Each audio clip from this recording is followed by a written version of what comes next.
शुक्लांबरधराकारं भुजगशयनं पद्मनाभं सुरेशम्।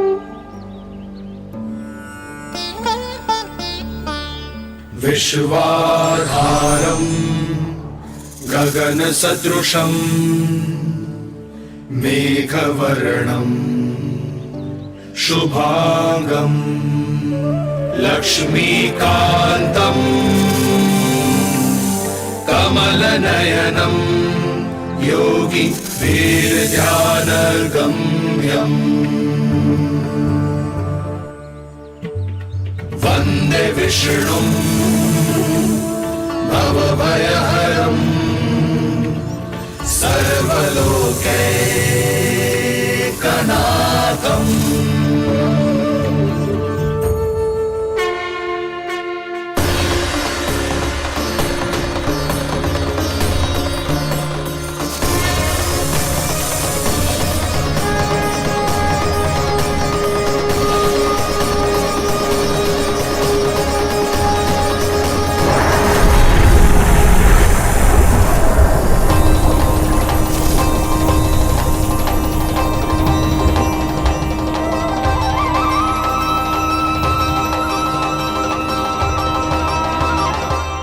तुझे क्या लगता है बालक कि तू मेरी जकड़ से निकल गया तो अब बच जाएगा तू?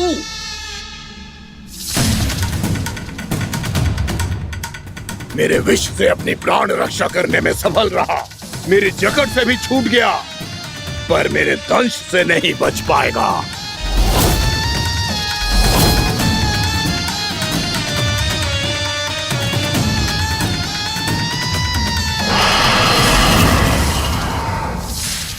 अब भय से भाग रहा है, पर मैं तुझे मृत्यु देकर रहूंगा।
मेरा नन्हा सा कान्हा कितनी देर भाग पाएगा?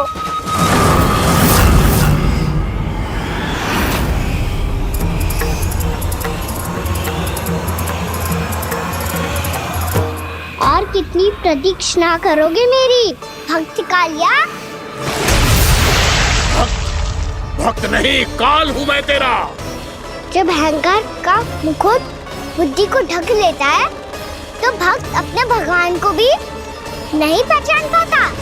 व्यर्थ की पहेली में मत उलझा बालक, ना मैं भक्त हूँ और ना तू भगवान।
इतने व्याकुल हो रहे थे, उसे छूकर कालिया नाग का हलाहल जैसा विष भी चरणामृत बन गया है और यमुना जी के जल में फैल चुके विष के प्रभाव को भी नष्ट कर रहा है।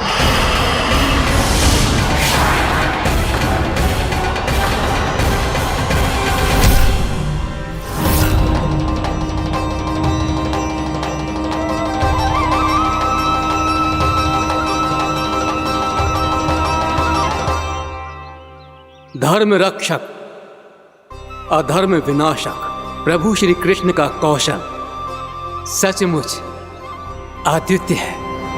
नारायण नारायण।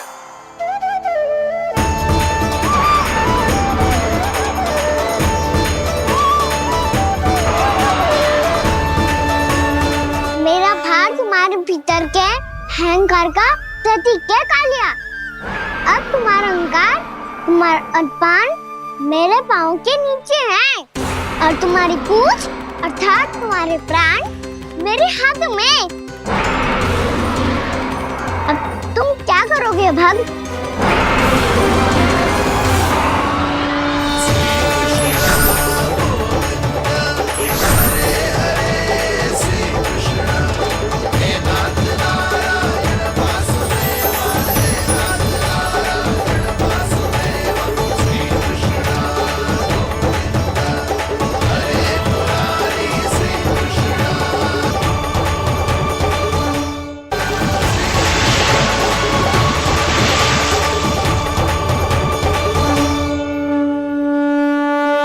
प्रभु, भले ये आपको पहचानने में असमर्थ हो, पर हम सब ने आपको पहचान लिया है।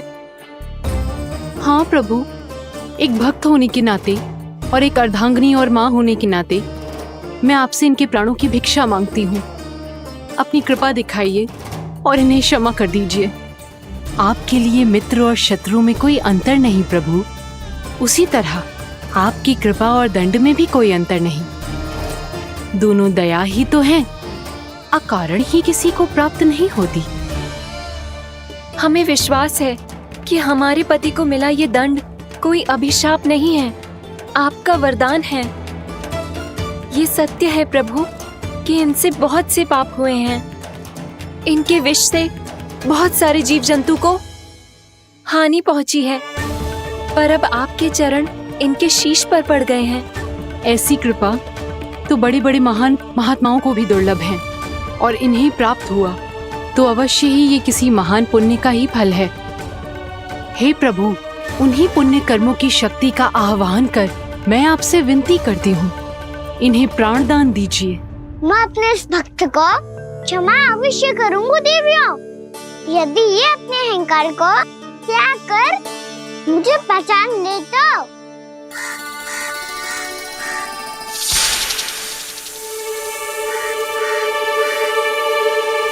मैं तुम्हें श्राप देता हूँ, जितनी विषैली तुम्हारी जिह्वा है उतने ही विषैले सर्प बन जाओ तुम।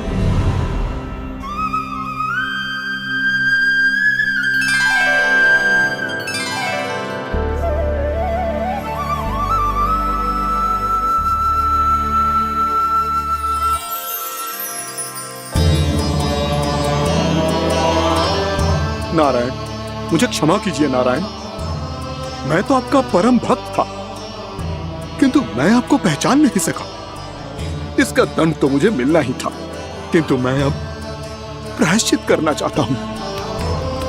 इसके लिए यदि आप मेरे प्राण भी ले लेंगे तो भी मुझे कोई दुख नहीं होगा। मैं अपना जीवन, मृत्यु और अपना अस्तित्व सब कुछ आपको समर्पित करता हूं।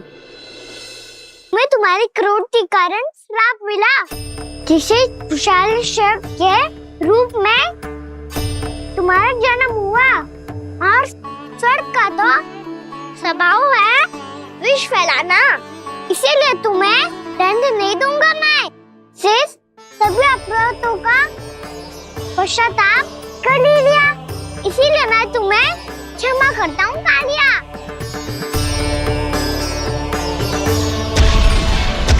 पर तुम्हें यहाँ से दूर समुद्र के बीच जाकर रहना होगा, जहाँ किसी निर्दोष का जीवन तुम्हारे विष से प्रभावित न हो। मैं चाहकर भी आपकी इस आज्ञा का पालन नहीं कर सकता। मैं असमर्थ हूँ प्रभु, क्योंकि यदि मैं इस क्षेत्र को छोड़कर गया तो मेरी मृत्यु निश्चित है। आपसे क्या छुपा है प्रभु? आप तो जानते हैं कि सर्प जाति और आपके वाहन गरुड़ के बीच अनंत शत्रुता चल रही है, जिसका प्रारंभ नागों के द्वीप नागालय से हुआ था। उस द्वीप पर छोटे जीवों को निगल जाने के लिए सर्प थे और गरुड़ को सर्पों का स्वाद बहुत प्रिय था, इसलिए वो बार बार नागद्वीप जाने लगा था। पर इस कारण पूरी सर्प जाति उससे आतंकित हो गई थी, इसलिए जब भी गरुड़ वहाँ पहुँचता तो सभी सर्प छिपने लगते। जब गरुड़ को इसका आभास हुआ तो उसे बड़ा क्रोध आया और वो उत्तेजना में भरकर सर्पों का शिकार करने लगा। भूख ना होने पर भी उन्हें मारने लगा। अब सर्पों के प्राण हरना उसके लिए खेल बन गया था। इस भीषण समस्या का समाधान ढूंढने के लिए पूरी सर्प जाति महान सर्प वासुकी के सामने इकट्ठी हुई। हे महान वासुकी, हमारी सहायता कीजिए। नागद्वीप पर गरुड़ ने आतंक मचा दिया है। पहले तो वो हमें अपना भोजन बनाता था, लेकिन अब हम उसके खेल का साधन बन चुके हैं। भूख हो या ना हो, जब तब आकर वो हमारे प्राण हर लेता है। अनुचित हिंसा के इस प्रथा का आरंभ सर्पों ने ही किया है। पहले आप सबने पूरे द्वीप पर अधिकार कर लिया, फिर आहार के साथ साथ आनंद के लिए भी आप सभी ने निर्दोष जीवों की हत्या की। और जब सृष्टि का संतुलन बनाए रखने के लिए गरुड़ आपको अपना आहार बनाने आया, तो आप सब अपने प्राणों की रक्षा के लिए छिपने लगे। तो फिर गरुड़ का उत्तेजित होना तो स्वाभाविक ही था। नागनाथ, जो हमने अन्य जीवों के साथ किया वही अब हमारे साथ हो रहा है, परंतु ये भी तो सृष्टि के संतुलन के विरुद्ध ही है ना? अवश्य है, इसलिए मैं गरुड़ से चर्चा करूंगा। धन्यवाद प्रभु।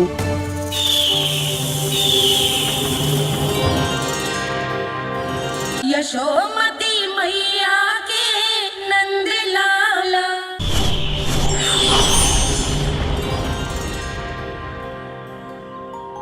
श्री नारायण के वाहन पक्षीराज गरुड़, मैं संपूर्ण सर्प जाति की ओर से आपसे एक निवेदन करने आया हूँ। कहिए, क्या कहना चाहते हैं आप? हे पक्षीराज, यदि आप हम पर ऐसे ही आक्रमण करते रहे तो शीघ्र ही हमारी प्रजाति समाप्त हो जाएगी। इसीलिए हमारी आपसे विनती है, यदि आप उचित समझें तो सर्पों के किसी एक घर से हम आपको एक सर्प प्रतिदिन अर्पित करेंगे। आप उसको आहार बनाइए और अन्य सर्पों को जीवित रहने का अधिकार दीजिए। मुझे स्वीकार है। तब से प्रतिदिन किसी एक घर से एक सर्प गरुड़ के भोजन के लिए भेजा जाने लगा। समय के साथ मेरे घर की भी बारी आई, परंतु मैंने एक बहुत बड़ी भूल कर दी। समय आ गया है स्वामी, आज गरुड़ के आहार के लिए इसे चुना गया है। कौन है यह गरुड़ और क्यों दूं मैं इसे कोई भेंट? स्वामी, सभी सर्प राज्यों और गरुड़ के बीच में यही समझौता हुआ है, हमें इसका सम्मान करना ही होगा। मैंने कोई समझौता नहीं किया, मैंने कोई वचन नहीं दिया और ना ही मैं किसी गरुड़ से भयभीत होता हूँ। यदि इस राज्य में किसी को सर्पों को अपना आहार बनाने का अधिकार है तो वो केवल मुझे है। अब से गरुड़ को दी जाने वाली हर भेंट मुझे दी जाएगी, महाविषधारी महान नागराज कालिया को। ये और कुछ नहीं, मेरा अभिमान था प्रभु, और ये मेरे इस जन्म की सबसे बड़ी भूल थी, क्योंकि फिर जब गरुड़ को इस बारे में पता चला तो। कालिया, अभिमान में आकर तूने अपने काल को ललकारा है। जिस कालिया के नाम में ही काल छिपा है, तू उसे ललकारने का दुस्साहस कर रहा है गरुड़। स्वयं को भगवान विष्णु का वाहन कहता है तो वाहन का ही कर्म कर। स्मरण रख, इस धरती के सर्वश्रेष्ठ योद्धाओं के लिए भी मैं मृत्यु का दूत हूँ। विनाश काले विपरीत बुद्धि, तुझ जैसे मूर्ख सदा इस युक्ति को सार्थक करते आए हैं। अपने विनाश को आमंत्रण किया है तो अब भोग।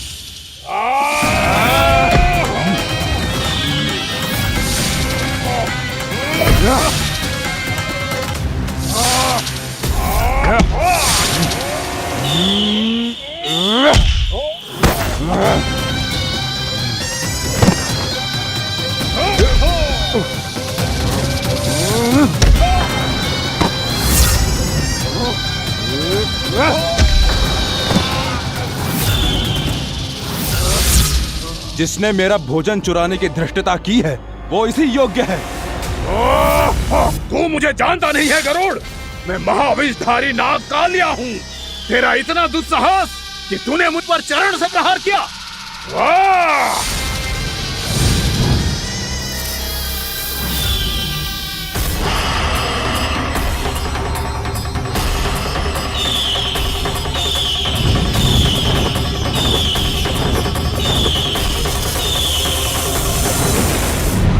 मैं अपने अभिमान में भूल गया था कि गरुड़ मुझसे कहीं अधिक शक्तिशाली है। इसलिए अपने प्राणों की रक्षा करने के लिए मैं एक स्थान से दूसरे स्थान भागने लगा। नदियां, पर्वत, यहां तक कि मैंने सागर भी लांघ डाला, पर मैं जहां भी जाता गरुड़ के रूप में मेरा काल वहीं आ जाता। इसीलिए मृत्यु की आशंका से भयभीत होकर मैं अपने बड़े भाई मां कद्रू के प्रथम पुत्र अनंत शेषनाग से राय लेने चला गया। भैया, मैं यहां आपसे आपकी सहायता लेने आया हूं। मेरी एक छोटी सी भूल के कारण यह गरुड़ मेरा पीछा कर रहा है। मुझे हर समय हर स्थान पे ढूंढते रहता है। यदि उसने मुझे ढूंढ लिया तो वो निश्चित ही मेरे प्राण ले लेगा। मुझे कोई ऐसा स्थान बताइए जहां मैं अपनी पत्नी और अपनी संतानों के साथ शांति से रह सकूं। तुम यमुना नदी के किनारे वृंदावन क्षेत्र में जाके वास करो कालिया। गरुड़ वहां प्रवेश नहीं कर सकता क्योंकि उसे ऋषि सोबरी का श्राप मिला हुआ है।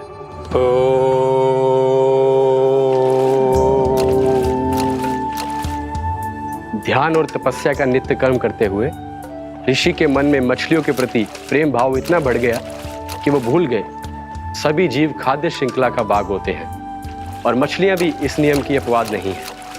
उन्हें मछलियों की अटखेली इतनी अच्छी लगने लगी कि वो इस क्षेत्र के मछुआरों को भी मछली पकड़ने की अनुमति नहीं देते थे।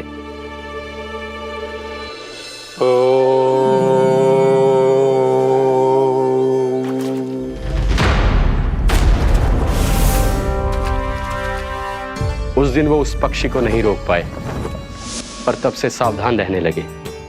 यहां तक कि अपने साधना से भी अधिक ध्यान वो पक्षियों पर केंद्रित करने लगे। ठहरो! इसी क्षण अपनी चोंच में पकड़ी इस मछली को छोड़ दो। तुम्हें इन मछलियों का आहार नहीं करना चाहिए पक्षीराज। ये तो खाद्य श्रृंखला का नियम है ऋषिवर।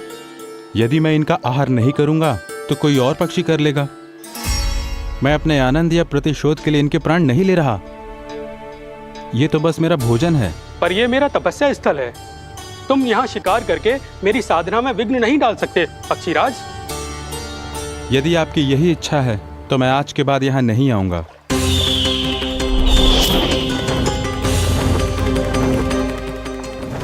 पर आज ये मछली मेरे आहार के रूप में पकड़ी जा चुकी है। मैं वचन देता हूँ ऋषिवर, इस स्थान पर यह मेरा अंतिम शिकार होगा।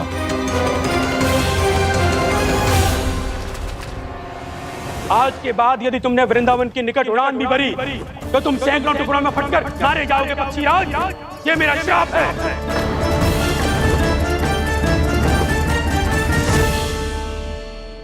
और इसीलिए भैया शेषनाग के सुझाव के अनुसार मैं यहां आ गया। पर अब यदि मैं कहीं और जाऊंगा तो मेरे प्राण नहीं बचेंगे प्रभु। डिस्टेंट रहो कालिया। अब से गरुड़ तुम्हें कोई हानि नहीं पहुंचाएगा। अब तुम्हारे फनों पर मेरी पक्षिंग बन गए कालिया। इसीलिए अब से तुम्हें गरुड़ से कोई भय नहीं होगा। निश्चिंत होकर अपने परिवार के साथ गहरे समुद्र में चले जाओ और सुख से शांति से निवास करो। पर ध्यान रहे निर्दोष जीवों को हानि ना पहुंचे। आपने मुझे जीवन दान दे दिया प्रभु। इस उपकार से मैं कृतज्ञ हूँ प्रभु। आदेश दीजिए, मैं आपकी सेवा कैसे करूं? तुम्हारे जल क्षेत्र से 1 कोटि कमल पुष्पों को लेने की अनुमति दे दो कालिया। यही मेरी सेवा होगी। प्रभु, ये तो मेरा सौभाग्य होगा।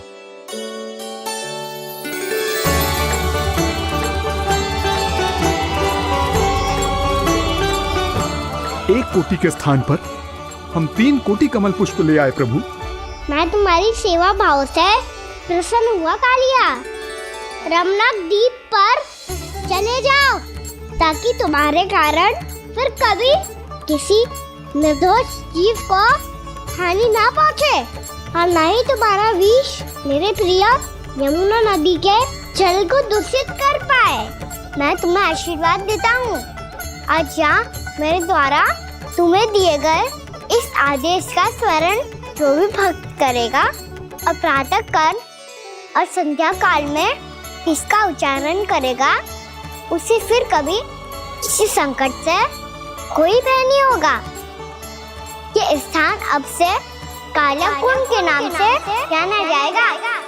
यहाँ पर स्नान करने वाला और देवताओं को इस क्षेत्र से जल का अधर देकर प्रसन्न करने वाला भक्त यदि मेरा स्मरण करके पा सकेगा तो वो अपने सभी पापों से शीघ्र ही मुक्त हो जाएगा।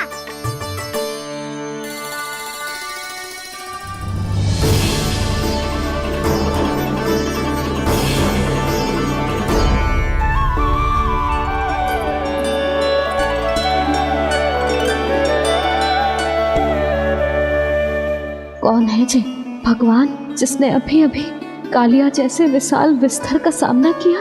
क्या एक साधारण बालक जो शीत की अधिकता से ठिठुर रहा है? क्या करूं? मैं लल्ला को ममता के आंचल में छुपा लूं या भक्त बनकर प्रभु की लीला देखती रहूं? क्या करूं मैं? कितना ठंडा था जल, बहुत सर्दी लग रही है। सर्दी से तड़पते हुए कैसे देखूं इसे? अभी जाके अपने पल्लू से सुखाती हूँ। हृदय से लगा के स्नेह की आंच दूंगी तो सर्दी पल भर में छूमंतर हो जाएगी।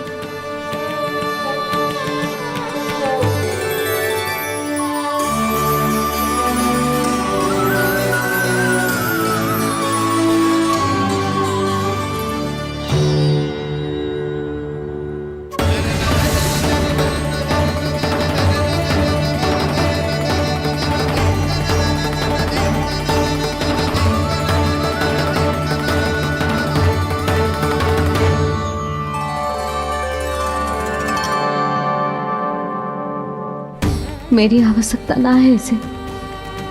ये तो सच्ची में भगवान ही है जिसकी ठंड दूर करने के लिए स्वयं द्वादश आदित्य प्रकट हो गए हैं।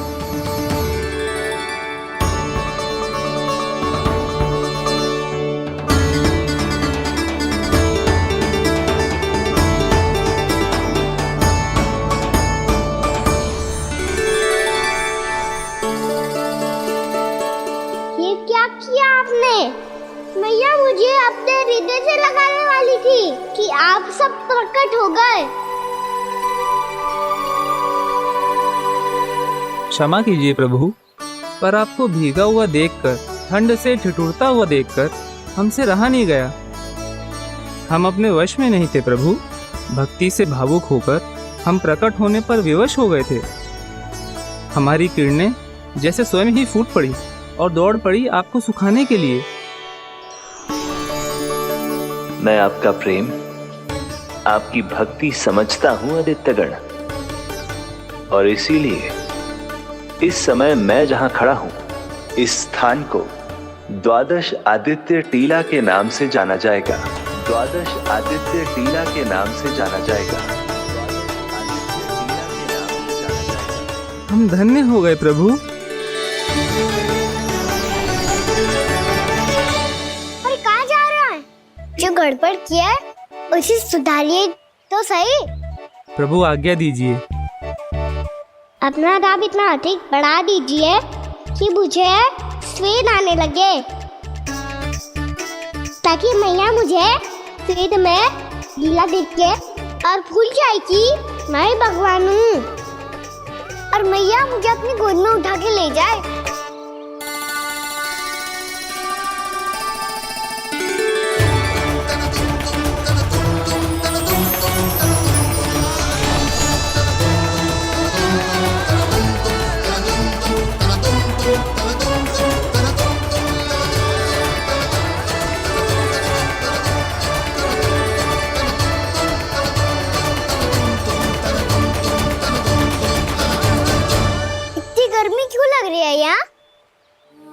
श्वेत की एक बूंद भी आती थी तो मैं अपना आंचल लेकर पहुंच जाती थी इसके पास। जानती ही नहीं थी कि चेतु स्वयं वायुदेव को आदेश दे सकते हैं कि वो बहने लगे और उसका सारा श्वेत सुखा दे। वायुदेव की आवश्यकता नहीं है मैया, मुझे आप ही चाहिए। लगता है जिस बात का है था वही सत्य होने लगी है। भैया मेरे भगवान रूप को भूल नहीं पाएगी और अब मेरे लिए इनका सत्य छुपा कर रख पाना कठिन हो जाएगा। कृष्णा कृष्णा हरे कृष्णा कृष्णा कृष्णा मुरली मनोहर कृष्णा गोपाला गोविंदा हे दामोदरा।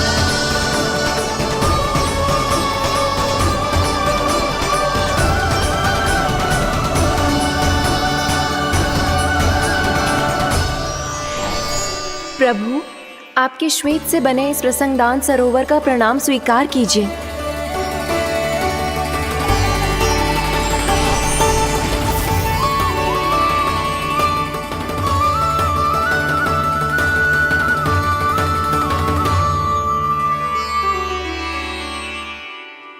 ओहो, इस चमत्कार को देखकर भैया को और भी अधिक विश्वास हो जाएगा कि मैं भगवानी हूँ। अब कैसे मनाऊं मैया को कि मैं इनका लाई हूँ। बाबा है ना, अब तो यही सहायता करेंगे। श्री कृष्णा गोविंदा हरे हरे श्री कृष्णा गोविंदा हरे हरे श्री कृष्णा हरे मुरारी श्री कृष्णा श्री कृष्णा श्री कृष्णा।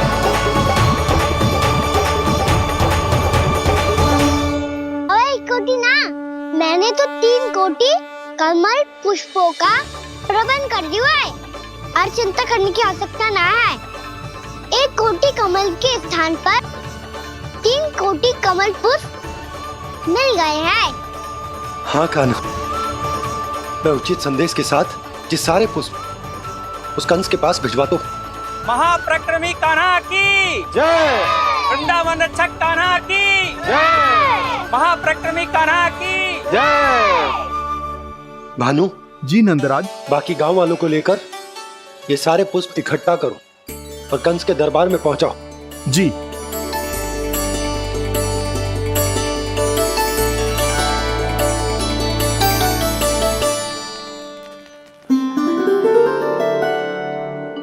मैया, कौन हो तुम? मुझे पता था मैया, जब आपको सत्य पता चलेगा तो आप मुझे मैया की तरह स्नेह ना कर पाओगी। इसीलिए आज तक सत्य छुपाता आया हूँ ताकि आपकी ममता, आपका प्रेम अनुभव करने का अवसर मिलता हुआ है मुझे। और फिर आज को बताया था ना, जो रहस्य तुमने बरसों तक छिपाया था उसका भेद खुलने में तुम्हारा ही योगदान है। मुझे कालिया के शीश पर अपने पद चिन्ह रखकर उसे मुक्त कराना था दाऊ, वचन दिया था मैंने उसे। इसके अतिरिक्त निर्दोष पशु पक्षियों के जीवन को कालिया के विष से ही बचाना था मुझे। इसमें कंस को तो सम्मिलित करना ही था ताकि जब मैं कालिया का सामना कर रहा हूँ तो वो किसी और असुर को समस्या बनाकर वृंदावन ना भेज दे। पर इस सबसे बड़ा एक कारण और था दाऊ, मैं चाहता था कि मैया को सत्य पता चल जाए। पर क्यों कहा ना? क्योंकि मुझे लगने लगा था कि मैया से ये रहस्य छुपाकर इनके साथ धोखा कर रहा हूँ। अपराध बोध से दबा जा रहा था मैं।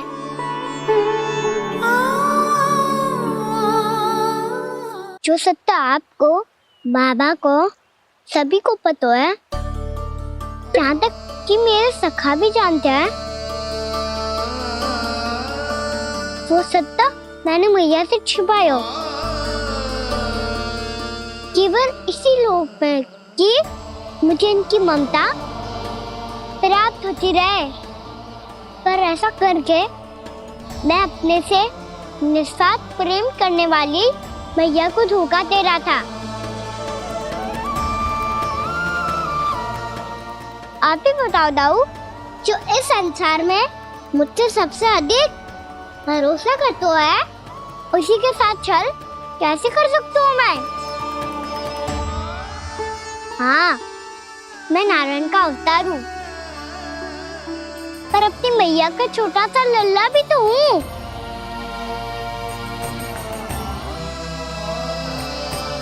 इसीलिए तो यमुना जी में छलांग लगाने का एक कारण इस गेंद को लेने जाना भी था। ने स्नेह से बनाई थी मैया ने गेंद, इसे अपने से दूर कैसे होने देता मैं? आपको आभास भी ना है मैया कि आप मेरे लिए कितने महत्वपूर्ण हो। ये सत्य है कि सभी देवता, प्रकृति, भक्त, ये सब है मेरा ध्यान रखने के लिए, मेरी सेवा करने के लिए। पर क्या इनमें से कोई भी मेरी मैया का स्थान ले सकता है? और आप भी तो यही चाहती थी कि मैं आपका लल्ला बन के आऊं, कि मैं आपका लल्ला बन के आऊं, कि मैं आपका लल्ला बन के आऊं। आज जैसे आपने मुझे अपनी गोद में लिटा रखा है, क्या कुछ ऐसा नहीं हो सकता कि शीघ्र ही मुझे आपको अपनी गोद में खिलाने का अवसर मिल जाए?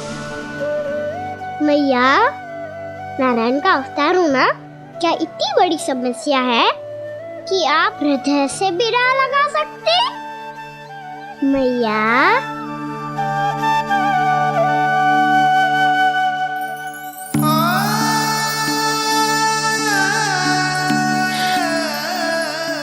मेरा कान्हा, मेरा लल्ला।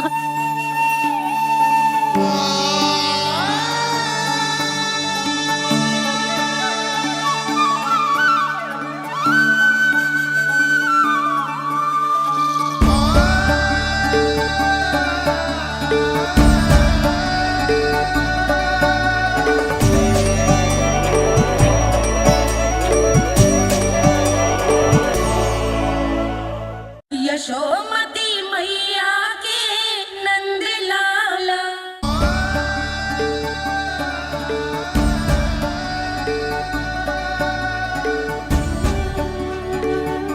ये सत्य है कि ये जानने के बाद कि तू श्री नारायण का अवतार है, मैं तुझे भगवान की तरह ही देख पाऊंगी। पर मेरे हृदय की जो ममता है ना, वो भक्त से कहीं अधिक है लल्ला। फिर चाहे तू साधारण बालक हो या श्री नारायण का अवतार, तू सदैव ही मेरा लल्ला है, मेरा लल्ला था और सदैव ही रहेगा।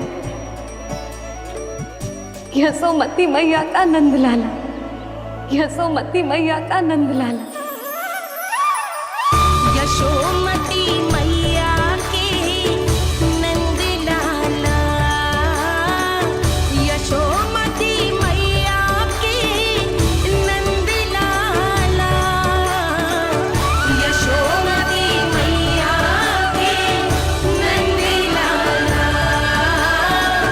यशोमती मैया के नंद लाला।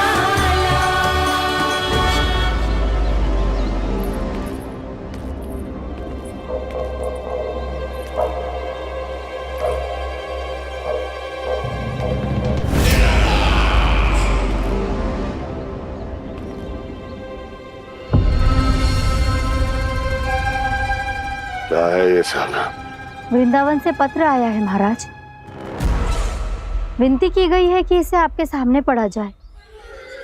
पढ़ो। शीघ्र करो। महाराज कंस, पूजा के लिए आपको 1 कोटि कमल पुष्पों की आवश्यकता थी। वृंदावन वासियों की ओर से मैं आपको 3 कोटि पुष्पों की भेंट भेज रहे हूँ। कृपया अतिरिक्त पुष्पों को अपनी गोप प्रजा की विनम्र श्रद्धांजलि समझकर स्वीकार करो महाराज। आपको ये जानकर प्रसन्नता होगी कि जैसे ही मेरा पुत्र कृष्ण कालिया नाग के सामने पहुंचो, वो महाभयंकर नाग भी आपके भय से कांप उठा और स्वयं ही ये सभी पुष्प हमारे द्वार पे पहुंचा गो।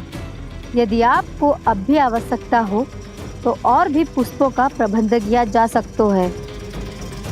आपका विनीत गोपराज नंद। हमारा संघर्ष अभी समाप्त नहीं हुआ है विष्णु अवतार। यशोमती मैया का नंदलाला। पत्र में लिखा है महाराज, उसे इसी नाम से बुलाया जाना प्रिय है।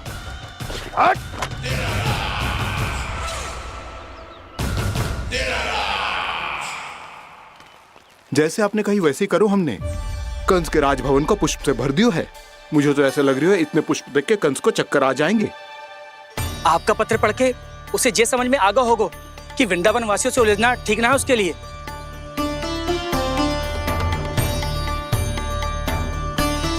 वैसे ही हमारे श्री कृष्ण हमारी रक्षा करने के लिए है ना।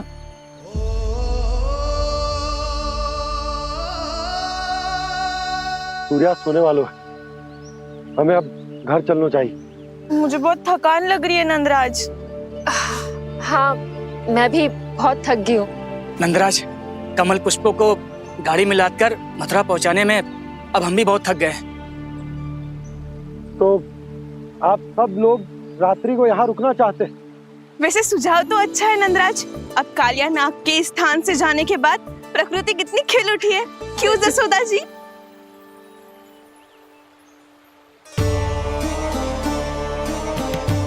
सब सामान्य है।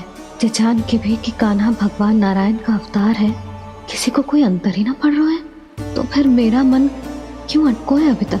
क्यों बार बार मैं इस दुविधा में पड़ जाती हूँ कि कान्हा को एक भक्त के जैसे देखूं या मैया के जैसे? ऐसा इसीलिए है मैया क्योंकि ना तो आपकी भक्ति में कोई कमी है और ना ही ममता में। तो फिर ठीक है, आज हम यहीं रात बिताएंगे। सब लोग विश्राम करिए। जय हुइलाबाद। जय हुइलाबाद। रात वन में भयभीत क्यों हो रहे हो बसंता? श्री नारायण का अवतार कान्हा है ना हमारे साथ।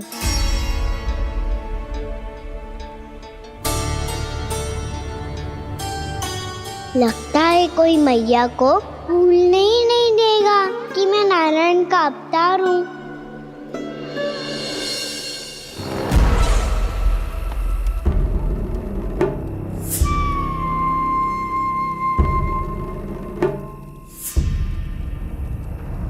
तुम्हें पूर्ण विश्वास है ना गुप्तचर? ये सब कुछ उसी बालक ने किया है। उसी ने कालिया को पराजित करके यहां से दूर भेज दिया है। मैंने अपनी आंखों से देखा है महाराज। और वृंदावन के सभी वासी इस समय वन में विश्राम कर रहे हैं, ये सूचना पक्की है। वो सब पूरी रात वन में ही बिताएंगे महाराज।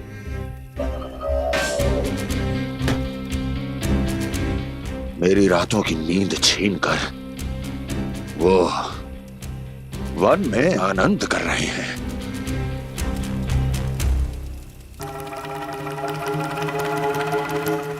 किंतु मैं उनके इसी आनंद को मृत्यु के करुण रूदन में बदल दूंगा। उनके चारों ओर प्रकाश होगा, सूर्य की चमक जैसा, आंखें चौंधिया देने वाला प्रकाश। किंतु फिर भी ये रात उनके लिए सबसे अधिक काली होगी, क्योंकि मैं इस पूर्णिमा की रात को अमावस्या की रात बना दूंगा। कभी न समाप्त होने वाली अमावस्या।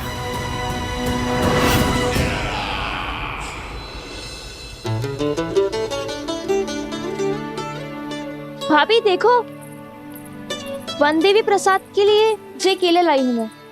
हाँ दिखा तो, इसमें से पक्के केले कान्हा के लिए चुन लेती हूँ। पर वो तो नारायण का अवतार है, उसके लिए फल कैसे चुनूं मैं? जो उसके हाथ में आएगा अपने आप ही मीठा हो जाएगा। भाभी क्या होगा? रुक क्यों गई? कछू ना दिखा।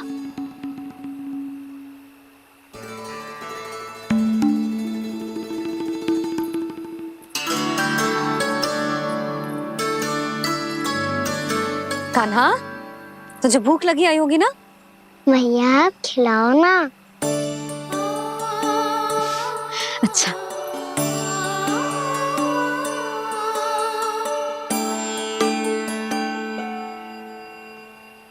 ले।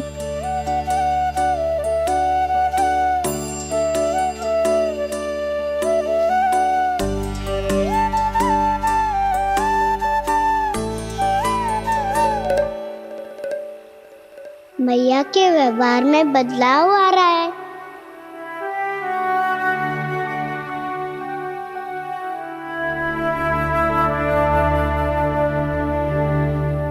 कान्हा, बंसी काका हम सबको वन में आग जलाना सिखा रहा है ताकि भयानक पशु को दूर करा जा सके।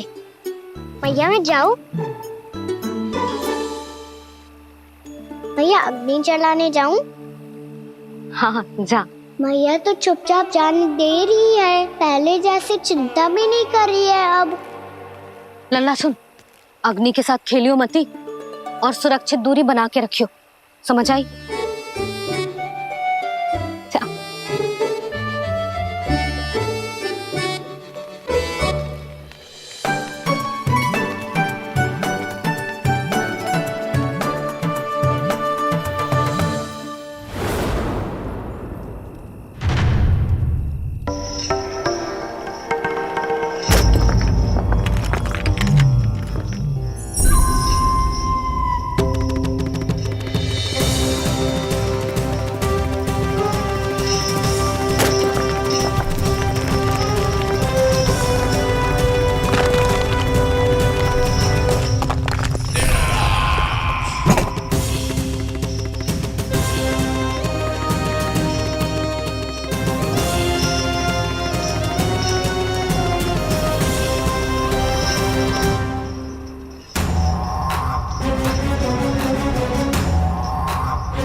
स्वयं को प्रकट करो दावानल।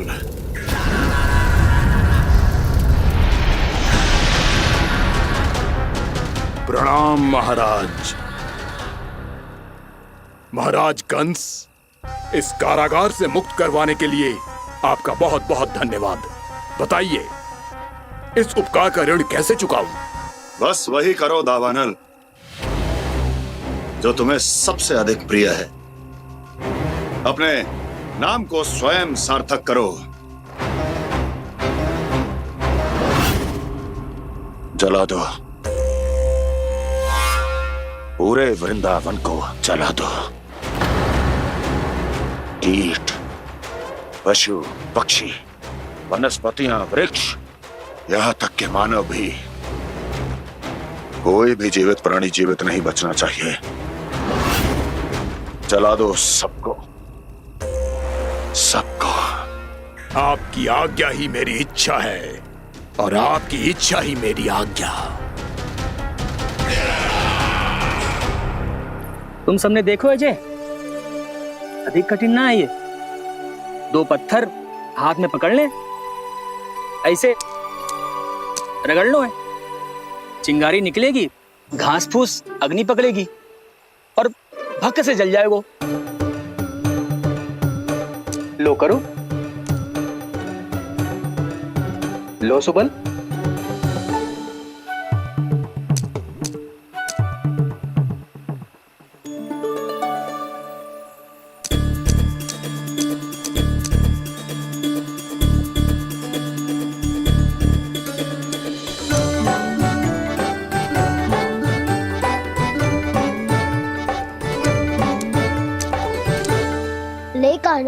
तू भी प्रयास करके देख ले।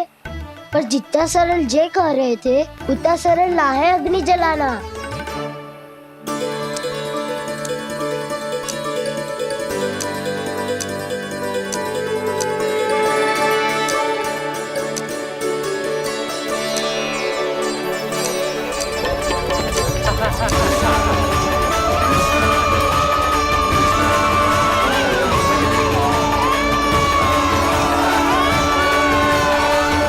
ये तो श्री नारायण का अवतार है। संसार की सारी अग्नि इसके नियंत्रण में है, तो फिर एक चिंगारी उत्पन्न करना कौन सी बड़ी बात है।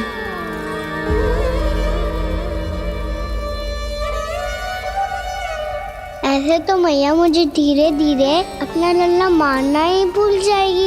ये उचित नहीं है। अब मुझे ही कुछ करना होगा।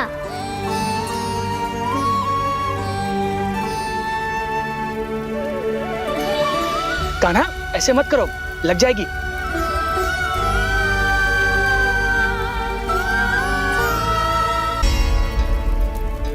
कान्हा, संभाल के, ध्यान कहाँ है तेरा?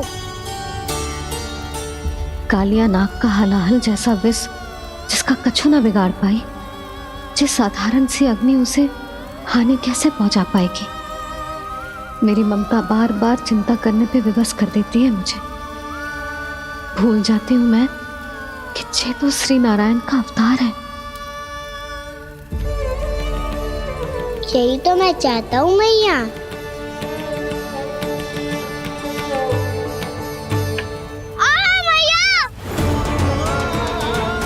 कान्हा, कान्हा, देखा देखा, कहाँ लगी? हाँ, बोला था ना अग्नि से दूर रहने। दिखा, जले का चिन्ह ना है।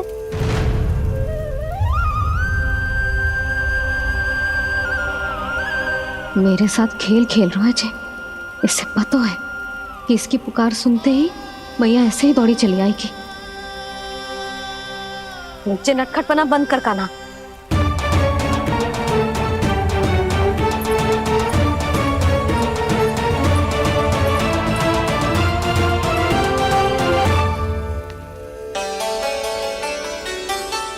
यशोदा, आ जाओ, कान्हा को भी बुला लो।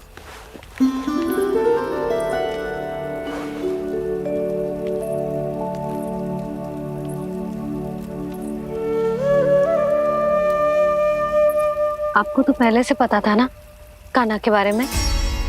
हाँ, वो यशोदा, कान्हा ने मुझसे वचन लिया। ना ना, मैं आपको ताना ना दे रही। मैं तो बस ये सोच रही थी कि आप अपने आप को कैसे समझा पाते हो, ये जानते हुए भी कि वो श्री नारायण का अवतार है। आप उसके साथ सामान्य व्यवहार कैसे कर पाते हो? क्योंकि मैं भी अपने लल्ला के साथ सामान्य व्यवहार ही करना चाहती हूँ। उसे वैसे ही देखना चाहती हूँ, उसके साथ लाड करना चाहती हूँ, उसे डांटना चाहती हूँ, फटकारना चाहती हूँ। तो मुझे बार बार उसमें मेरे प्रभु दिखने लगते हैं। मेरे साथ भी ऐसा ही होता है यशोदा। पर जब मैं ये स्वीकार कर लेता हूँ कि जो हमारा लल्ला है, तो मैं भूल जाता हूँ कि जय श्री नारायण का अवतार भी। उसके बाद सांसारिक माया मुझे अपने अंदर जकड़ लेती है। यशोदा, तुम्हारे साथ भी कछु ऐसा ही होगा। संसार की मोह माया तुम्हें खुद में जकड़ लेगी और तुम जब भूल जाओगी कि वो भगवान का अवतार। हाँ, सच्ची कहूं तो भैया की ममता के आगे कोई भी माया ना टिक सकती। सबसे बड़ी होती है एक मैया की ममता। पर भक्ति का भाव भी कम प्रबल ना हो तो है जी। मेरे हृदय में ममता और भक्ति के बीच युद्ध चल रहा है। मुझे ना पता कौन सा भाव जीतेगा और कौन सहारेगा? इसका अर्थ है कि मुझे कुछ भी ऐसा करने से स्वयं को रोकना होगा जिससे मैया के मन में भक्ति का भाव प्रबल होकर हिंसा से जीत जाए। तो फिर ध्यान रखना गाना, अब सबके सामने कोई लीला मत कर देना तुम।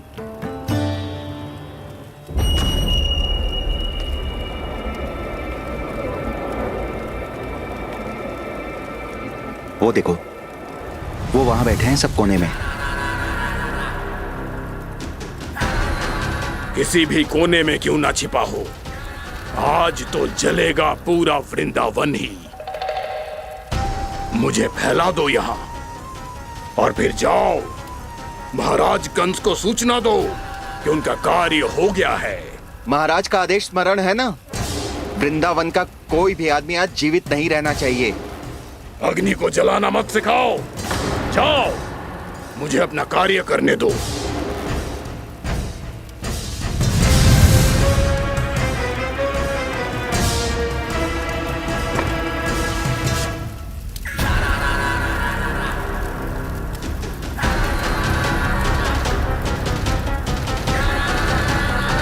नारायण नारायण हरे हरे, श्रीमन्नारायण नारायण हरे हरे, भजमन नारायण नारायण हरे हरे। क्या हुआ गाना? मैंने आपको कहा था ना कि मैं कोई लीला ना करूं, पर देखो कंस मामा ने असुर वृंदावन को भेज दिया है।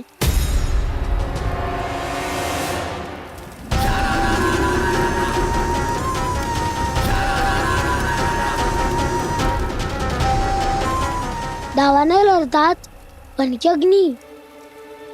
अब क्या करोगे तुम? वही जो मेरे ताऊ क्या सबके सामने ही ऐसा कछु ना करूंगा जो लीला लगे, पर सबकी दृष्टि से छुपकर तो कछु करना होगा दाऊ। इससे पहले कि ये दावानल पूरे वृंदावन को लील जाए। पर कान्हा करने क्या वालों है?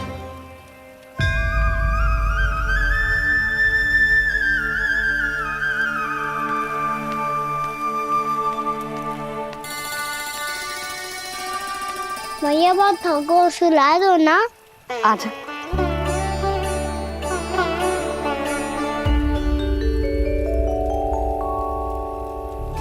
लोरी गाओ ना मैया।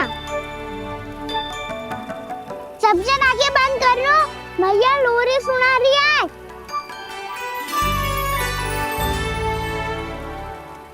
तो ये है तुम्हारी योजना।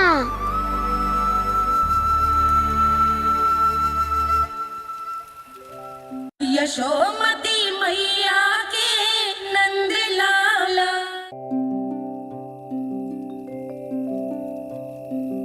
आजा रे निंदिया, आ जल्दी से आ, मैया लोरी सुनावे, आजा रे अरे गोदी का पलना है बैया डोरी, झूले उसमें कान्हा रे, आजा रे अरे तुझसे है पूरन दुनिया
प्रभु शीघ्र ही कुछ कीजिए, अन्यथा पूरा वन ही जल जाएगा। मेरी सहायता कीजिए प्रभु।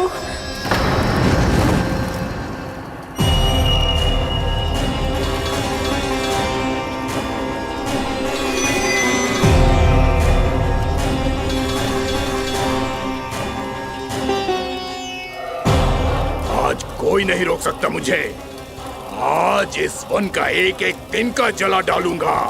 मुझे भूल गए दावानल, मैं तुम्हें ऐसा करने की आज्ञा नहीं दूंगा।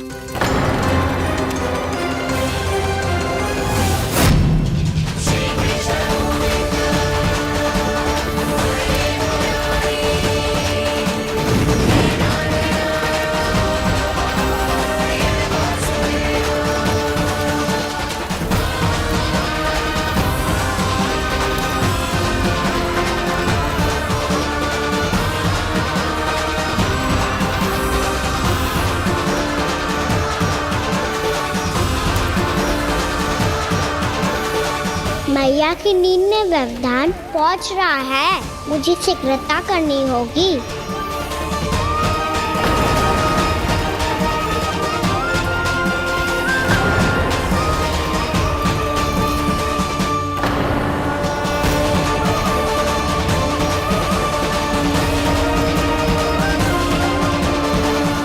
कुछ ही समय पहले बुझती हुई चिंगारी से घबरा गया था, अब इतने विशाल दावानल को निगल गया।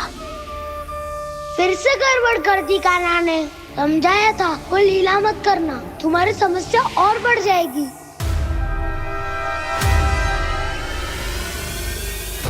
अब क्या करूं दाऊ?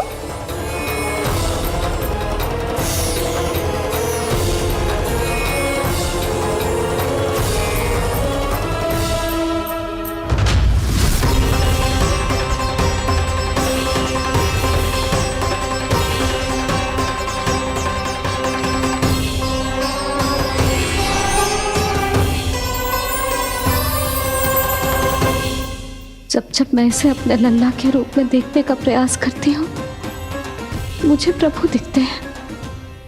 कैसे कैसे समझाऊं अपने आप को?